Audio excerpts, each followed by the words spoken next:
Hey, everyone. I think it's time that we get going.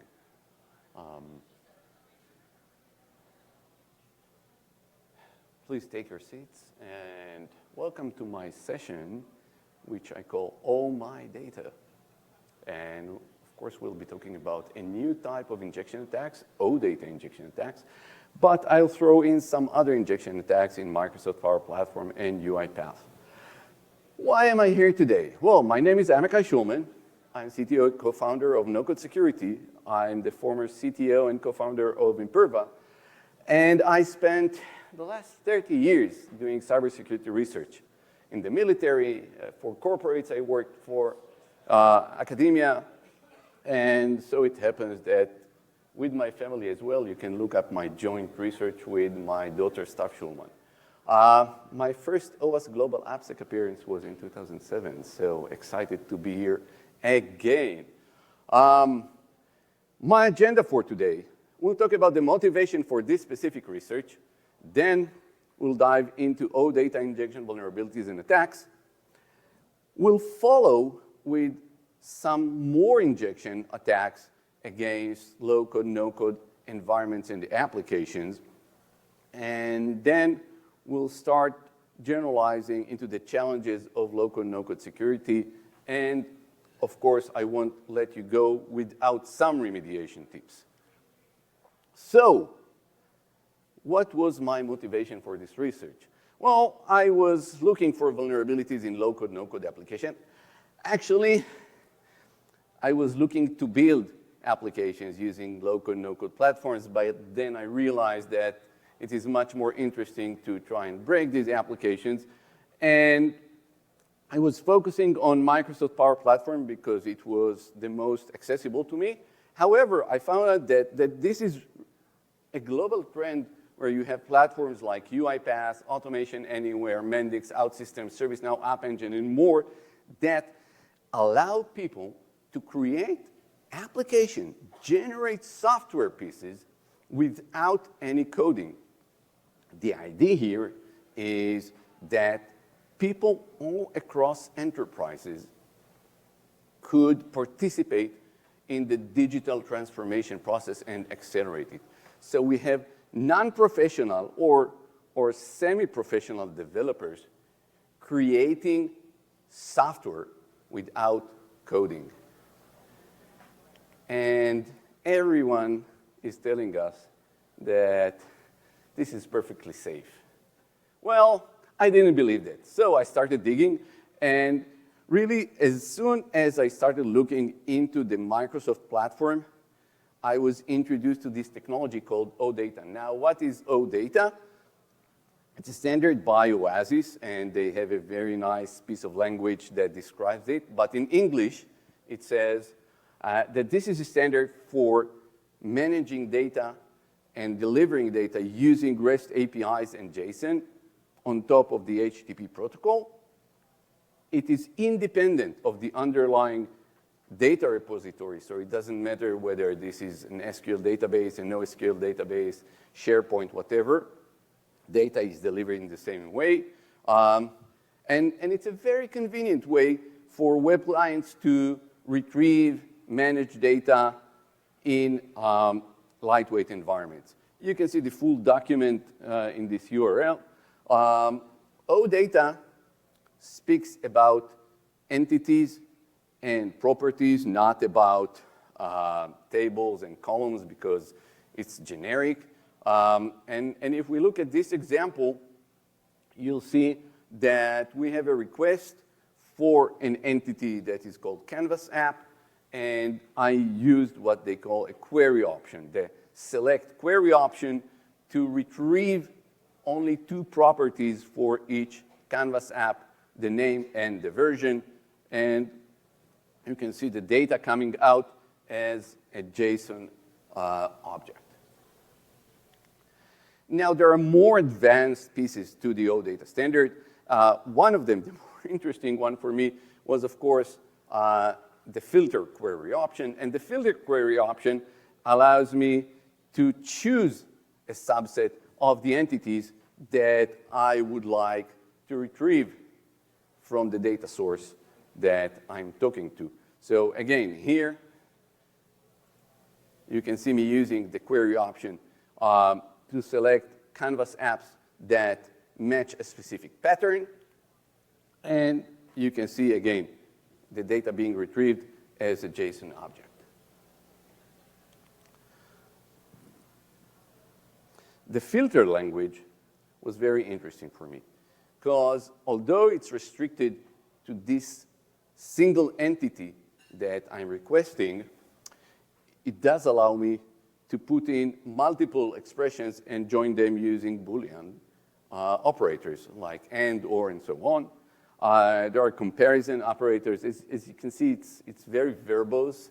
You don't use signs. You use words like EQ, GT, LT. Then you have mathematical functions like subtraction, addition, and so on, and some string functions that you can insert into that query. Now, in the Power Platform environment, OData has a very interesting role. First and foremost, a lot of the Power Platform APIs are based on OData. Okay? Everything that has to do with their Dataverse access, so looking into Canvas app solutions, some of the Flow APIs, and so on, is based on OData. But more important, more interesting for me, was the issue of connectors. Now, connectors in the Power Platform are the way to create flows and applications that consume or interact with external data sources and systems.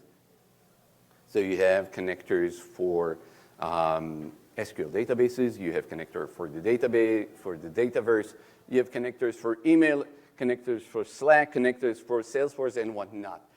The connectors are web services that perform this interaction. They're using Azure Function as their infrastructure, and they are using OData as their standard for retrieving and managing data.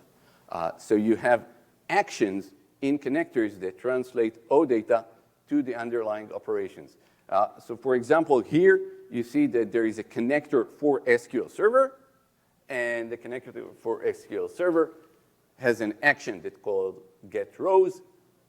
It retrieves rows from a single table in the database, and that action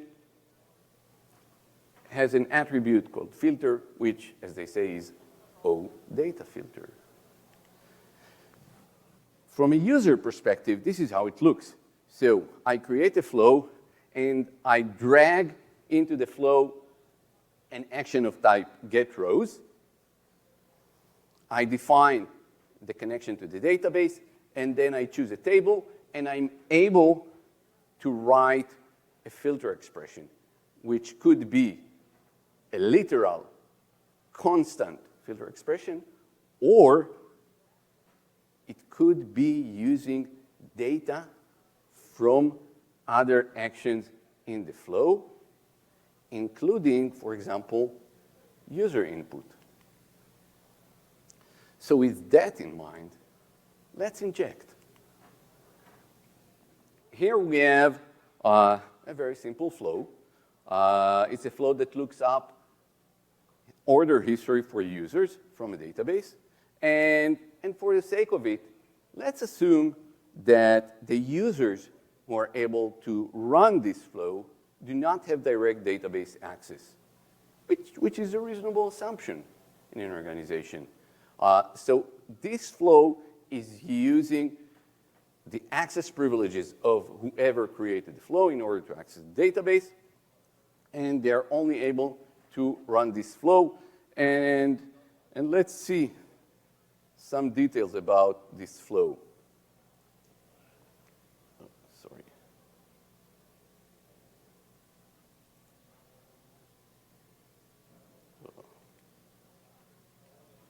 We have a simple flow here, and what you'll see here is that the second row in the flow is is grabbing the user identity from, just a second, let me see if I can make this video run after all.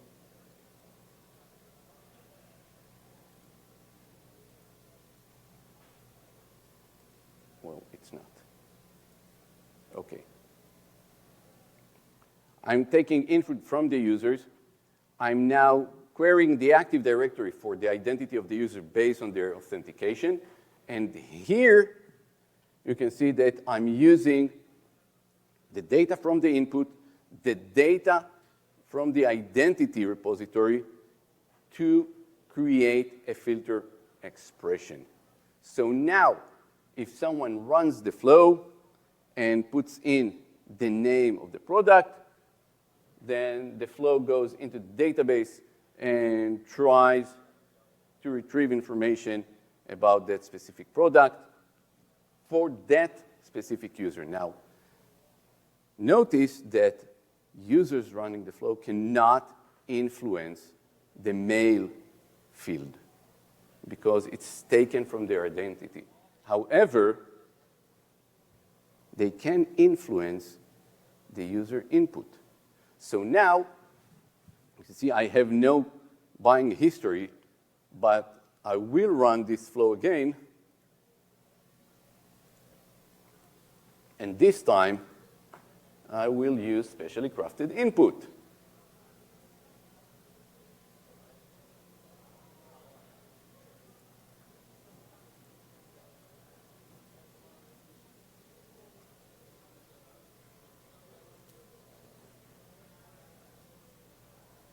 And you can guess what is going to happen now, right? As soon as I submit this,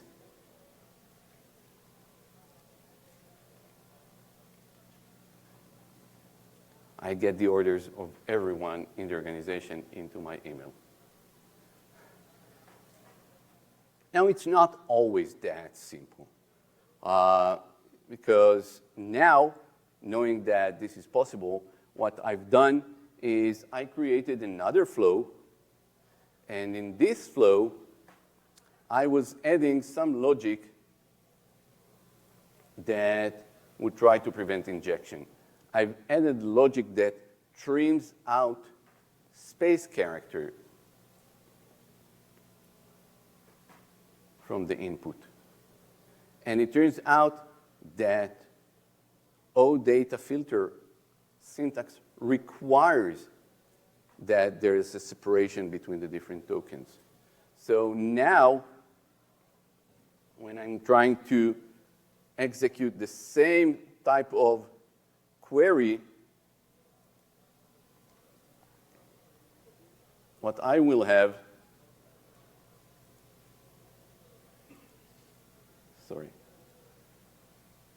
is I will have an error message that says something is missing.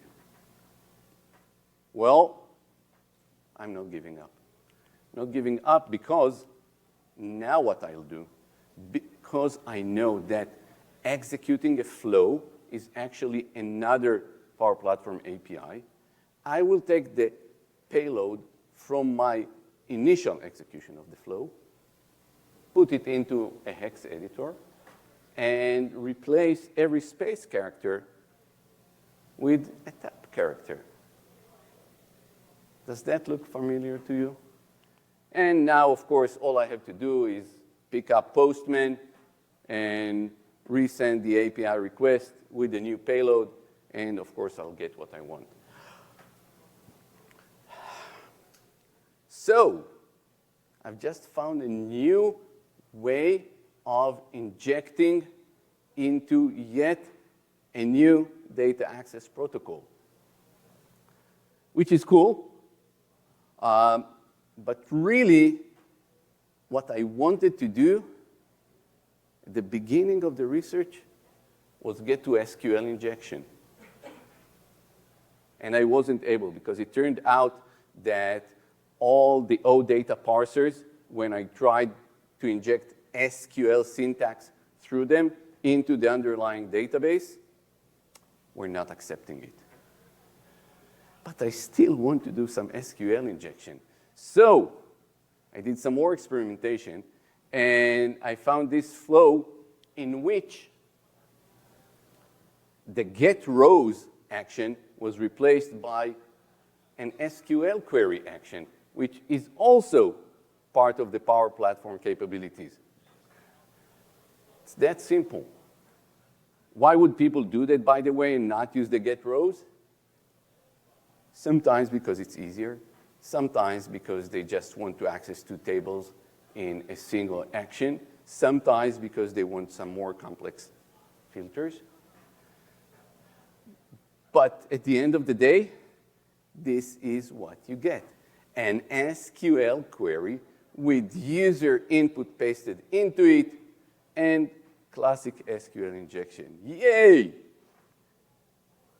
And this is a good time to ask the question, so how's SQL injection versus OData injection in terms of risk, in terms of threat? There's something about SQL injection, you know. SQL injection is more powerful, you know. You can access a number of tables. You have more complex filters that you can use. Sometimes you can even make changes to the underlying data directly using SQL injection. However, SQL injection is easier to fix. If we take a look at the SQL action from the previous flow, I was kind of cheating because I was using it very naively. So I created a query and pasted user input into it. But if you look at the interface, you'll see that if I was diligent, I could use parameterized queries, which avoid SQL injection to begin with. It's possible. It's built in. It's not documented, okay? It's very difficult to use, okay? Don't get me wrong, but it's there. So you can fix SQL injection issues very easily. For OData, there is no built-in safety mechanism. For OData, there is no built-in escaping mechanism. So it's much harder to fix. Moreover, OData injection is possible in almost any of the data providing connectors in the Power Platform environment. SQL, of course, Dataverse, of course, SharePoint, Salesforce, almost every connector that is capable of providing data uses OData and is vulnerable to OData inject, if not sanitized. So we're seeing that we have SQL injection in this environment. We have OData injection, which is a whole new type of injection. And that's always fun. But you may ask yourself, okay, where's the attack here? Applications from Power Platform apps are internal. The Power Automate flows I've just shown you, they are internal. They have no UI. There is no risk. Why bother? So let's take a look at this example. And in this example, I have a flow, you just saw it earlier, that automates this user complaint form. So when a user files a complaint through this form, which is available on the internet, I'm sending an email to customer success with a complaint, and I'm sending back an email to the person with his complaint history.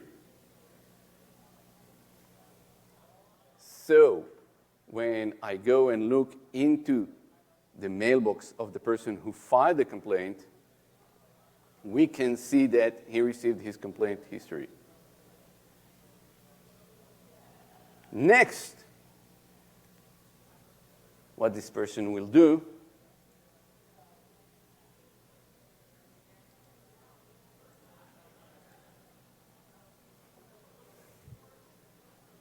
is use specially crafted input instead of his name. And, well, when we submit that form, we all know what is going to happen now, right?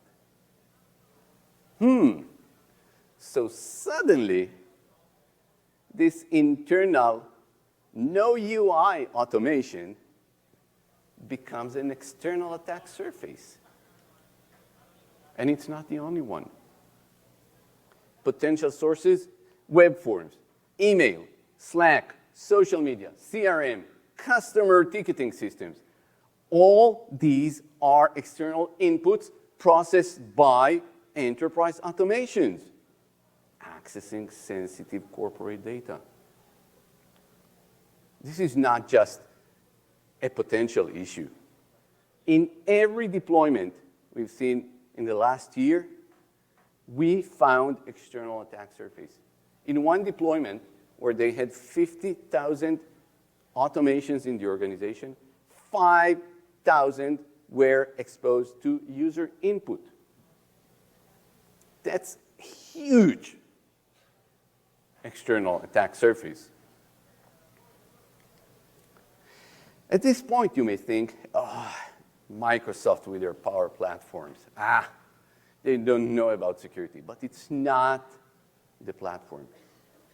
It's the people who create automations on top of these platforms. So I'll give you an example with another platform, UiPath. UiPath is a leading robotic process automation vendor. Developers, business process engineers are creating automations without coding. And these are commonly used for unattended business processes, but also they're used in attended automations that makes everyone's life easier, run on top of individual machines using the UiPath Assistant Agent. A very common use case. So I found a very convenient automation that I wrote, so convenient that I shared it with everyone in my enterprise, that when I have an email with a lot of attachments in my mailbox, I want them all downloaded to my computer and then compressed into a single archive. And you can see here in the example that I'm using the tar command to compress everything together. And the tar command, of course, gets as input the names of the attachments from the email. Perfectly safe, yeah? Until I get this email with this one attachment and look at the name of it. You can probably guess what is going to happen now when I run my automation. You will see that an attacker is able, through the name of an email attachment, to execute code on my machine. So again, we have this internal, very convenient, non-important, non-enterprise critical automation that becomes an external attack surface using the same injection techniques that by now everyone in application security thought that we've eradicated.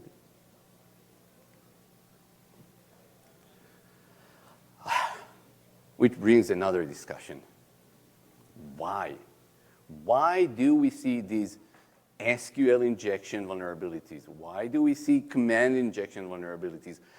Why do we see a whole new type of OData injection vulnerabilities find their way into our software in this world of low-code and no-code programming? And there are actually three challenges that are in the bottom of it. First is scale and skill. With low-code, no-code tools, enterprises create much more software pieces than we used to. They are created by many more people than we used to. Okay? There's no like engineering group or IT group that creates software in the organization. Everyone creates software in the organization. We're democratizing software building processes. So the scale is massive. The speed grows. The time from, hey, I have an idea of how to automate this, to, hey, it's running in production, is very short. Sometimes, like with Power Automate flows, there is no deploy to production. You create a flow, it starts running. With applications, you click this button, and it's running in production somewhere. You don't need to ask permission. You don't need an IT person to provide an environment for you. It's that easy. It's that fast. And it's that hard to track. Which brings us to the question of tools.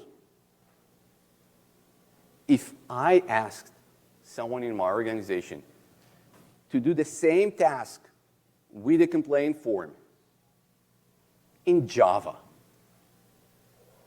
they would say, oh, we'll do it for you. And they start coding, and they take it through peer code review, and then static code analysis. We have a lot of static code analysis guys here. Probably we'll take it through third-party component analysis. That's reasonable, right? And maybe penetration testing. When you talk about software that is being created by everyone in the organization, there's no peer code review process. When you are talking about software that was created without code, then none of the static code analysis tools that you have is applied. And for some reason, with no excuse, no one is looking for third-party component analysis of these. Code review by security teams? You can't do that manually when you have 5,000 new automations a year. So there's a real problem here. And if we look at injection attacks specifically, then from the developer perspective, they're not aware of the input source, like the form I just showed you. They do not know what injection vulnerabilities are. You know, we keep complaining about software engineers and the way they don't care about security. Think about business users. They really don't care about security. And you cannot educate them. So they do not sanitize or escape their inputs. On the other hand, they are heavy on the pedal because they do want to get things going. So they keep generating them. They keep deploying them to production. And from the security perspective, so security teams are mostly oblivious to what is happening in this low-code, no-code realm. They don't know how many flows they were created. One organization that called us in, they were aware of the problem. They told us, you know, there are people using it. Not too many, but there are people using it in our organization, and we're kind of concerned. And by now, we think that we have 1,000 automations running in our organization. They had 50,000. Security teams are not aware of corporate data that is being accessed through these automations. They lack platform knowledge. So even if they wanted to, they wouldn't know how to scrutinize a Power Apps application or flow.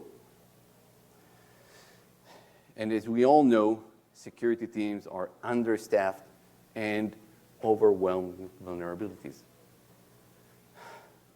So you can see how SQL injection is coming back. You can see how command injection is coming back.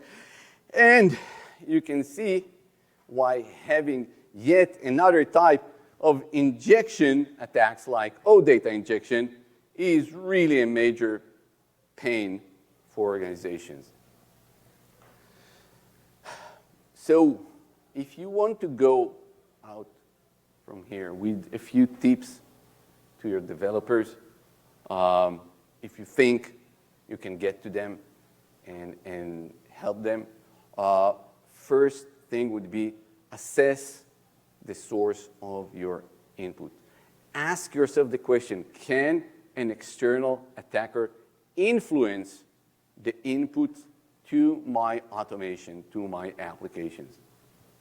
If so, sanitize the input, or better yet, enforce formatting when possible. It turns out that for most platforms, they have a rich set of formats that you can define for your inputs, and they are enforced automatically, like email, number, date, so on. These are well enforced by the platform if you use them.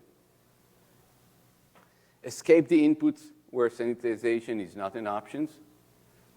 Sometimes you do need free text. And then wherever you can, use the safe data access mechanisms like parameterized queries. Again, not well documented as is. For the security teams, well, you need to start gaining continuous visibility into the apps and automations that are being developed in your organization. Then what you must have is efficient communication channels with those developers, with the business engineers, to provide them timely advice on remediation. They do not have backlogs because they are not software engineering teams. So if you find a vulnerability a couple of weeks after it's been introduced, and then you want them to fix it, you don't even have a proper mechanism of putting it into their work queue. Because they do not work with Jira, at least not for software. So you really need to get these things in a timely manner and quickly communicate it back to them, because the security team is not going to fix it. The security team is not going to change an automation created by some business process engineer. And what you can do in your security teams is, if you have good visibility into what is going on being developed and the data being accessed, then you need to prioritize your scrutiny of applications and automations to those areas that form an external attack surface and access corporate data.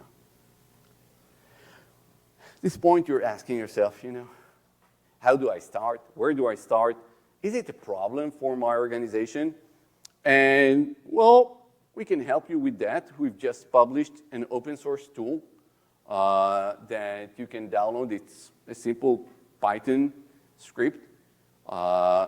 You can run it against your Power Platform environment and get a quick idea of the size of the problem. So how many apps, how many automations are being developed, at what pace they're being developed, how many people are involved in developing apps in automation in your organization, and then get some security highlights that are easy to pick up. Once you download it, you can run it. It's a very simple one-liner that you use, and you get these inputs about size of the environment and security issues like users that are no longer with the organization but still own software. Users that are no longer with the organization but still have valid connectivity to enterprise data sources. You're asking yourself, how come? That's the way the platform works. So give it a shot. It will at least give you an idea of what the size of the problem is with your enterprise. And this is where I sum things up. Injection vulnerabilities, unfortunately, are live and kicking in low-code, no-code applications and RPAs. The number of these apps is rapidly growing, and together with it, an unnoticed external attack surface, which is not small. And security teams need to find their way to integrate into this digital transformation process, integrate security into it, and do it using the right tools. Because starting manually is not an option here. The size of the problem is just too big. That's it from me today. If you'd like to discuss some more, we're at stand 22. If you want to have some fun with breaking into low-code and no-code applications, right after my presentation, we're throwing a Capture the Flag event in the nearby room. It will give you an idea of how easy it is to spot these problems and exploit them. And feel free to reach out to myself or anyone in our company for more details. Thank you.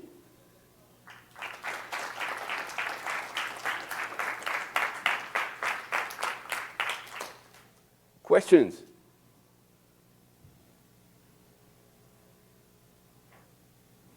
Not so much a question, but a comment that is more relevant than ever before with AI automated apps coming out too. The amount of code being developed with AI. Excuse me. So this is becoming more and more relevant with AI automated code generation apps coming out too. So much code is being generated that's not vetted, and so I think your lecture is more relevant than ever before. It is incredible how much the Gen AI Copilot accelerated the introduction of no-code, low-code applications and automations into organizations. And again, with software engineers who use Copilots, you see some skepticism. So they use the Copilot, but they review the code that it generated. With citizen developers, they're telling the Copilot to create this automation that does this and that. If it works, you're not asking any questions. By the way, there's the other side of it, where now citizen developers can integrate very quickly Gen AI into existing automated processes. Join the CTF and see how it affects the security of organizations. Other questions? So do all the RPA platforms use OData, or do we have any other similar technology? So I think Power Platform is the heaviest user of OData. We've seen OData being used in UiPath as well. I can think of a couple that are not, but I think this is just an example of when these platforms introduce yet another method of accessing data, it immediately introduces a new threat of injecting into this protocol. And how do I know a platform uses OData in their flows? So in the case of Power Platform, for example, you can see in the documentation that some of the connectors are using OData. It's actually documented. Sometimes you just don't know. Just know. And the reality is, again, if there is user input that can affect the results of some data access operation, make sure you sanitize it. Thank you.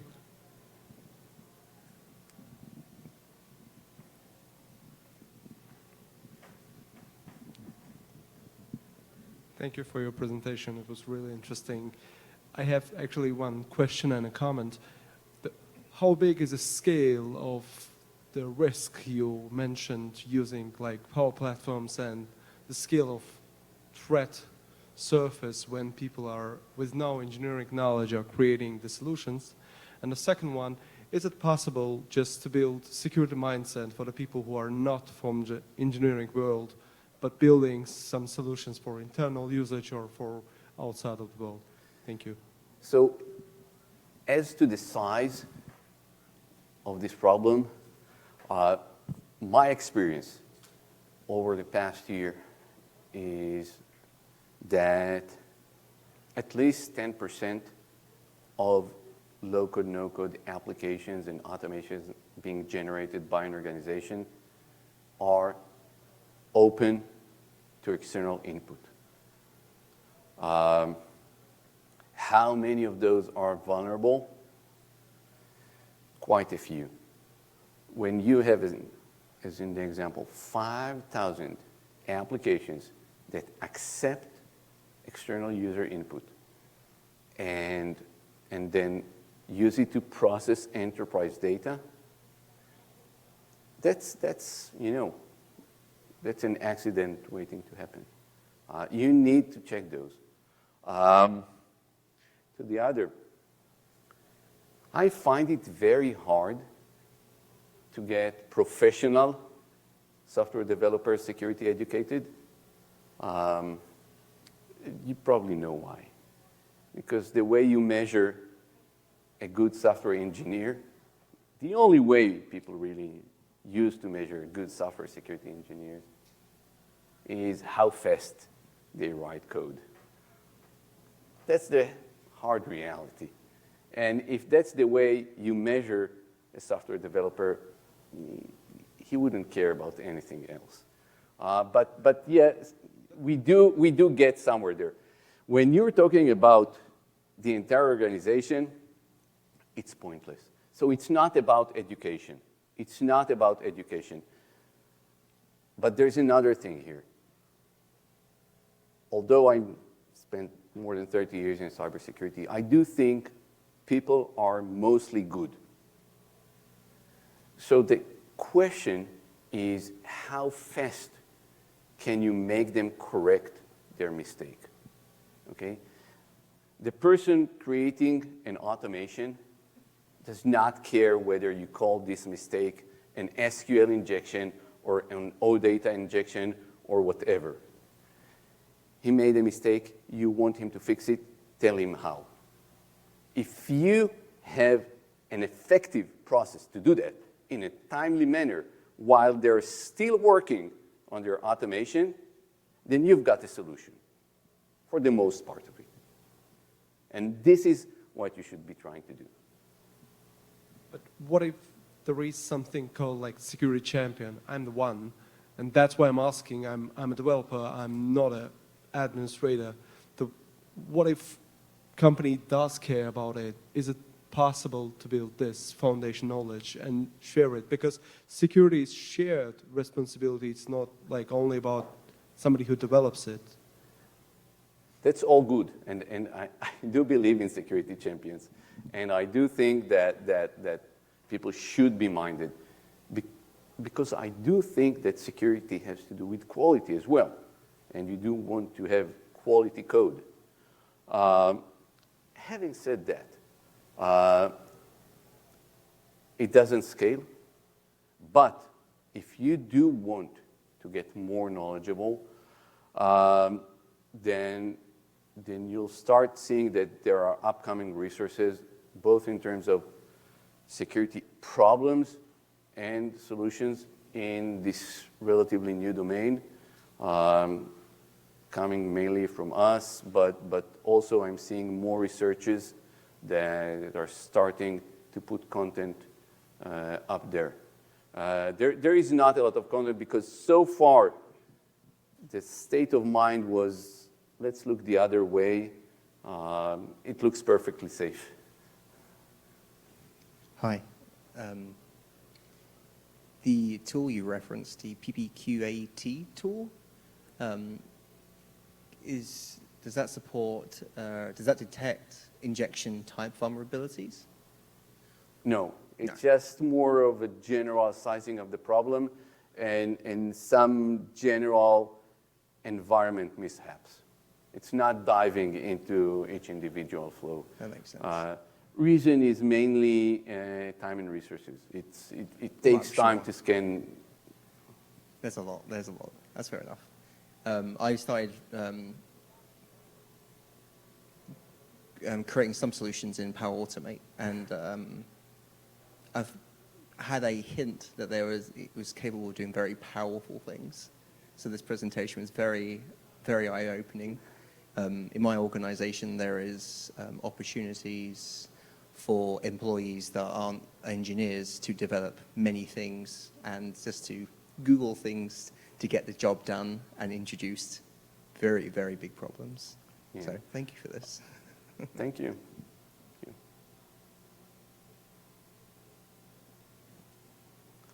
Well, I think we're out of time. I'm out there. Come say hello. Come ask questions. Let's continue the conversation. Thank you.